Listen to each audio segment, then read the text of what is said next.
সালাতে দোয়া কবুল হয়। সালাতে দোয়া কবুলের 3 জায়গা। একটা হচ্ছে তাকবীরে তাহরিমার পরে আমরা সানা পড়ি না, আমরা তো একটা পড়ি। আল্লাহর হাবিব সুন্নাহ এবং নফল নামাজে আরো পড়তেন সানা, ওই দোয়া কবুল হয়। 2 নম্বর জায়গা সালাতে সেজদায় পড়ে দোয়া করলে কবুল হয়।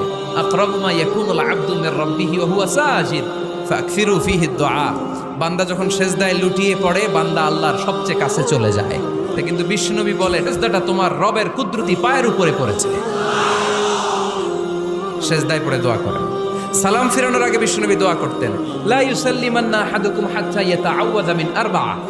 আল্লাহর হাবিব বললেন 4 জিনিস থেকে পানাহানা আছে আমার কোন উম্মত যেন সালাম না ফিরায়। তারা যেন পড়ে আল্লাহুম্মা ইন্নী আউযু বিকা মিন আযাবিল কবর, আউযু বিকা মিন আযাবি জাহান্নাম, আউযু বিকা মিন ফিতনাতিল মাহইয়া ওয়াল মামাত, আউযু বিকা মিন ফিতনাতিল মাসিহিদ দাজ্জাল। আল্লাহ কবরের আযাব থেকে বাঁচাও, আল্লাহ জাহান্নামের আগুন থেকে বাঁচাও, আল্লাহ জীবন